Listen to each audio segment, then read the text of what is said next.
The sound of metal screams in the dark. The tunnel breathes, a low sigh echoing through endless concrete veins beneath the city that never sleeps. You stand on the platform, the last one awake, maybe the last one alive down here. The final train was supposed to leave 10 minutes ago, but now, from the distance, a faint vibration hums through the rails.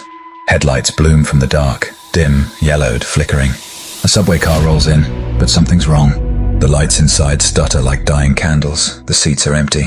No driver. No reflection in the window glass. Just motion. And when the doors slide open, cold air drifts out, heavy, damp, and faintly smelling of earth, as if the train came from somewhere deeper than the tunnels were ever meant to go. They call it the phantom subway car. Transit workers whisper about it during night shifts. Commuters swear they have seen it glide through stations long after service hours. Always the same pattern, appearing on abandoned lines, pausing for exactly 11 seconds, then vanishing into the dark before anyone can step inside.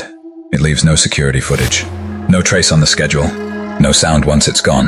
The first report dates back to 1973. A maintenance worker named Ellison claimed to have seen an unmarked car passing through the 14th Street tunnel. He followed its light and was never seen again. Weeks later, his flashlight was found near the tracks, its beam still faintly flickering. And since then, people say that sometimes, when the ghost car passes, you can see a man's shadow standing by the driver's window, waving for help. The transit authority denies it all, of course. No evidence, no anomalies, they say. Yet inside declassified reports, engineers once documented unauthorized electrical surges, spikes that matched the moments commuters reported seeing the phantom car. Even more chilling, the surges often originated from tracks that were sealed off decades ago, places buried after fatal accidents, like the 1928 tunnel collapse that killed 47 workers constructing Line 7. Their bodies were never recovered. It's said the city simply built over them, steel above bone, and maybe something below never stopped moving. Some call it residual energy, others a time slip, a fragment of the past replaying itself endlessly. But there's another theory, darker, whispered only among old conductors. They say the train was real once. A test car that derailed in 1941 while carrying condemned prisoners to Rikers. The wreck was quietly buried, its records erased during wartime rationing. But at night, sometimes the dead still finish their routes. Sometimes time doesn't let go. And when you hear the sound of a train on an empty schedule, you're not hearing something mechanical. You're hearing memory, still trying to arrive. There's one account that feels too vivid to ignore.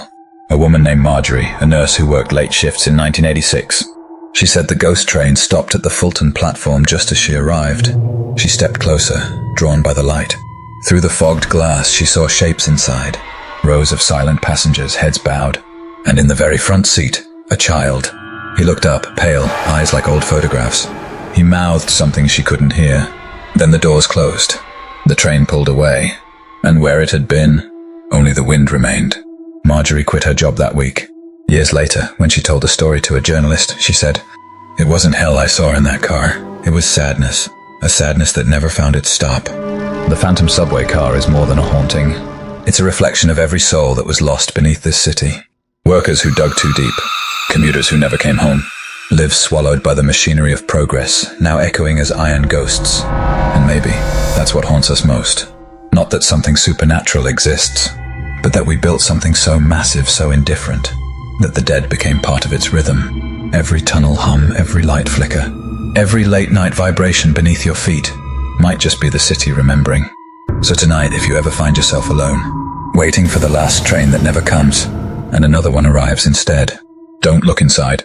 Don't listen for names. Just turn away before the doors open, because the ones inside aren't going home. They're just passing through, and sometimes the living are the ones who shouldn't be there.